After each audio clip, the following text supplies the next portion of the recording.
All right, y'all. This is probably one of the most bizarre things I've ever seen in boxing history. Okay. Now, those of you who weren't paying attention, who probably were not paying attention to the BBC card that features some of the heavyweights tonight at the Armory in Minneapolis, Minnesota, one of the interesting events took place. It was between F.A. Ajagba, who's one of the biggest heavyweight prospects out there, versus Curtis Harper. And if anyone don't remember who Curtis Harper is, Curtis Harper is the guy who fought Chris Ariella to a very explosive heavyweight contest, 10-rounder, and it resulted to a draw. Some people thought that Harper won that fight. Then again, some people thought that Ariella won that fight. But it was definitely a good heavyweight fight, a very explosive heavyweight fight. But I'll leave it at that. But anyways, hold on for a second, y'all. What you say, babe? Yeah. Sorry about that, y'all. So anyway, Effie Ajagba was entering the fight with a record of 5-0 with 4 KOs. He's an Olympian from Nigeria. He competed in the 2016 Olympics, I think in super heavyweight. But the man not only came in with a record of 5-0, but he came in with the 4 KOs, and all 4 of those KOs were all in the first round. And there's some bit of buzz around this guy too. He's 6'5", he's 236.5. This guy is dangerous. He's not only tall, he's pretty lanky. He's got a very long reach, and he's got extreme power.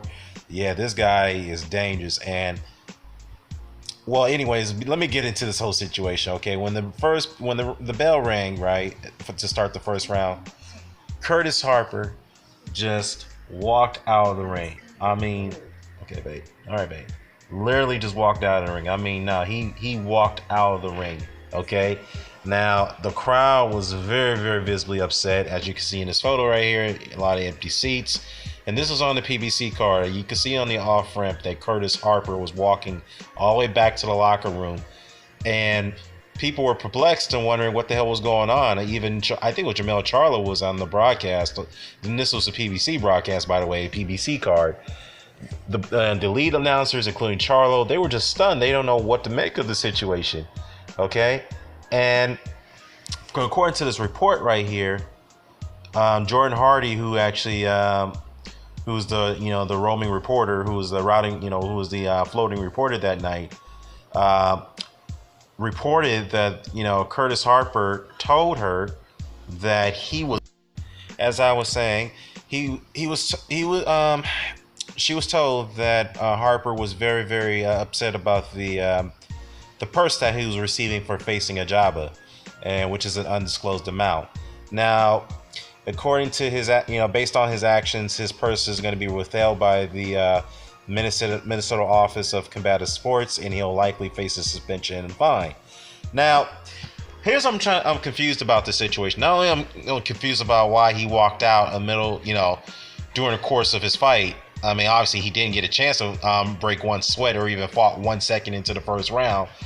But I'm trying to figure out why, if he was upset about his purse, why did he initially accept the purse? Or could it be that he initially accepted the amount that was given to him to take this fight, and this was a very dangerous fight to face a prospect like Ajagba, and then he was told the very last minute, probably on the eve of the fight, that they had to decrease his purse as they initially agreed upon to take the fight. So that could be a possibility, and that could probably explain his actions, or explain why he did something that was so bizarre. That's something I've never seen in the state of boxing. I've seen many bizarre things. If you want to equate the situation to something, you can. I've seen, what I mean by that, I've seen guys who walked out of the ring when they were unhappy with, decisions, scorecard decisions. I've seen guys walk out of the ring without giving a post-fight interview when they felt they've been humiliated and knocked out, or, brutal beating fashions. I've seen guys get knocked out so badly, like Zav Judah, for example, and he was doing the dancing drunken man when he got knocked out by Costa Zoo, and then he threatened to punch Jay Nady, the referee, for counting him out, or waving off a fight against him in an undisputed championship bout. in 2001 for the light welterweight title. But this is probably tops him off right here what Curtis Harper did. And all I gotta say is that if he was upset about his purse, okay, fine, so be it.